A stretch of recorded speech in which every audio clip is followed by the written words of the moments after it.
going on, you legends and legendettes of the interwebs? My name as always is Transcore. Welcome back to the Not So Daily vlog. We are up to vlog number 70. We're getting up to the 100 spot, so you know, I'm really enjoying this at the minute. It is Wednesday the 13th of August, and welcome back to the Not So Daily vlog. It is Awkward Situations part 3, or part 3, however way you want to look at it.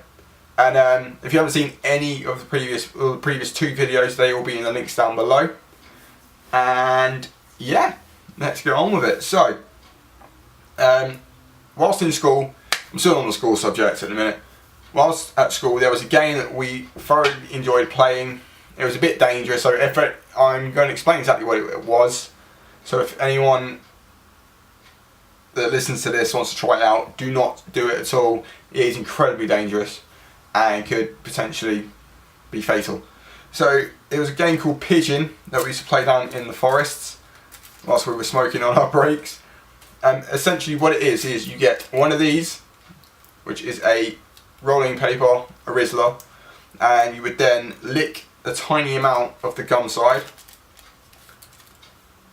and you would then attach it to your nose like so, and then you would then get your friend to light it for you, and the idea was that you have to say pigeon like that, and before the flame potentially hit your nose, so like that, so it had to sort of blow off. And this spelt trouble for me, especially with my loof, which was quite close to my nose at the time. It ended up singeing some of it off, so I had like a gap in my fringe which sort of went down and then like that. So I ended up with like a crescent shape inside the fringe, which is really awkward. And yeah, that was just really, really bad. And I had to then finish the rest of the year off with a gigantic gaping hole in my fringe because I couldn't be asked to get it cut.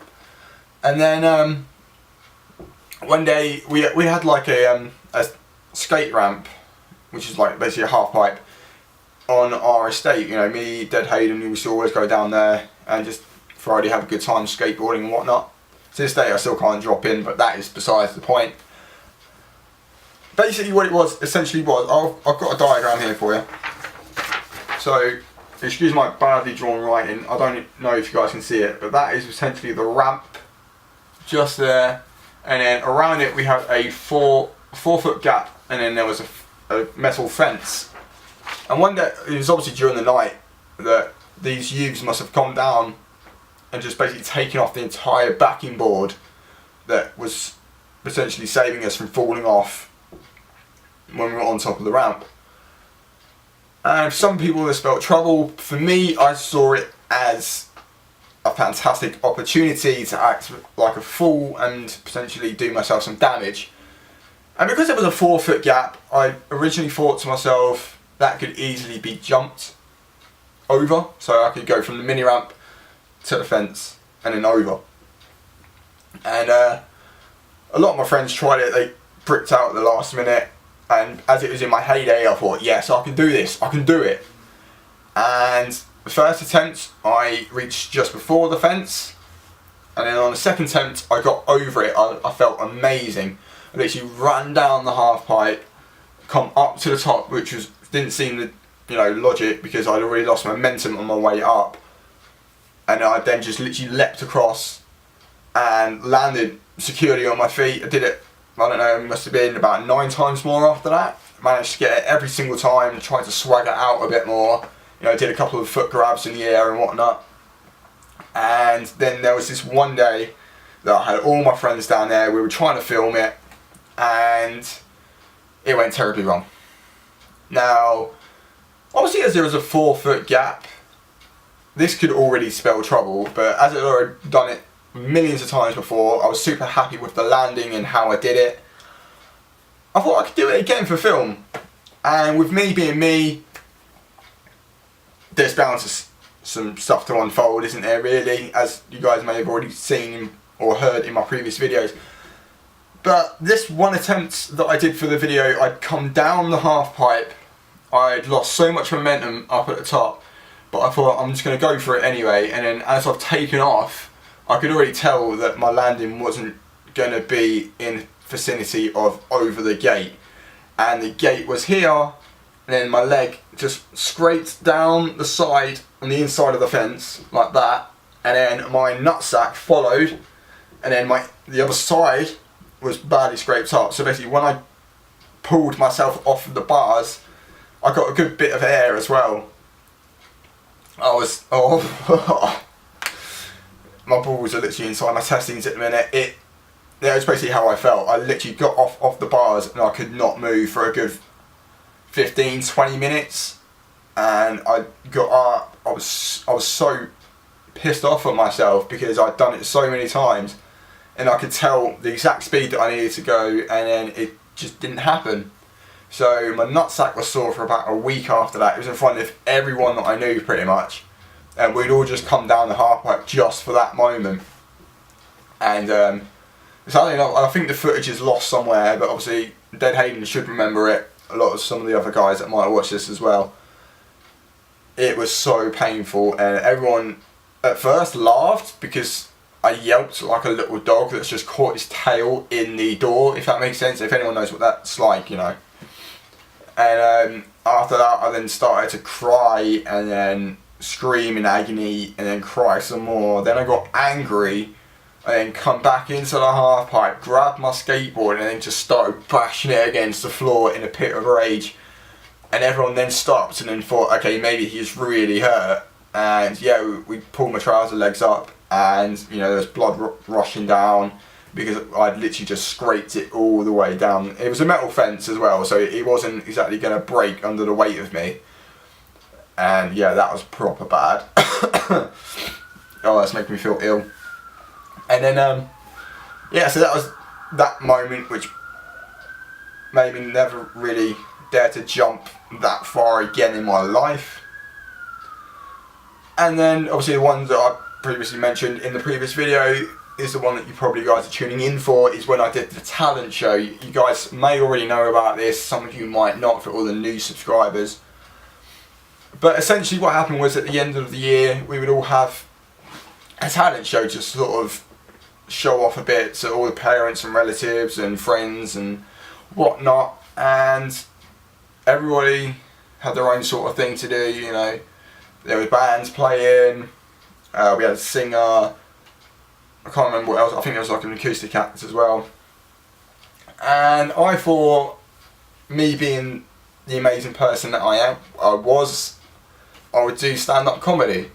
I love Joe Pasquale all the way growing up. If you don't know who Joe Pasquale is, Google it, YouTube it. You know, he's a really good comedian.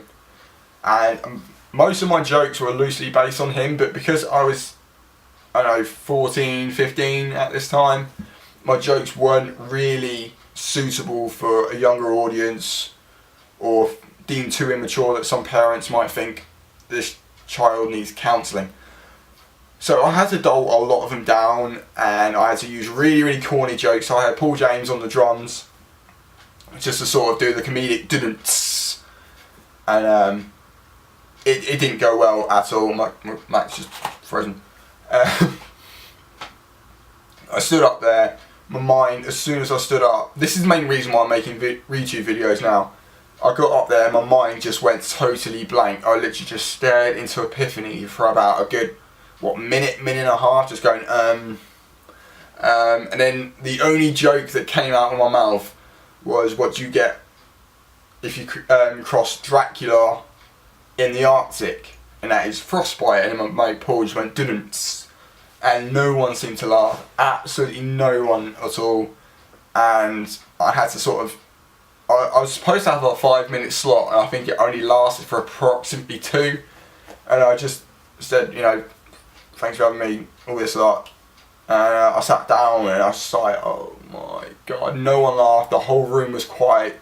You know those cartoons that you'll see in like Dustweed, I can't remember what it's called, like a Tumbleweed, that's the one, Tumbleweed, and it would just slowly go across the screen. That's basically what it was like in the entire room, and you could feel people going like coughing, and it just echoed around the whole room. So that was really, really bad, and that's in one of the top 3 moments of my life that are just deemed too awkward.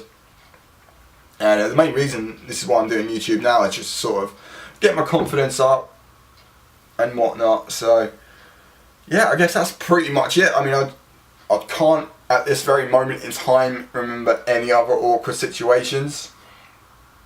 So I think I'm going to call this a wrap for now. If I do think any more, I will of course put a part 4 in, but you guys have been so amazing so far with the first 2 parts that I think I'll give you guys a break.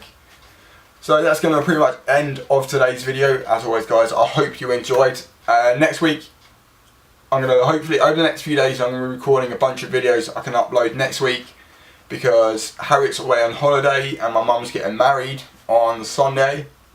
So we'll of course be going on the Friday to go up there for the test ceremony or whatever the hell it's called. I can't remember what it's called. But yeah, I will be uploading videos throughout the week. Harriet's going to take her camera with her on holiday, and I will be stuck on Leicester on my Tud.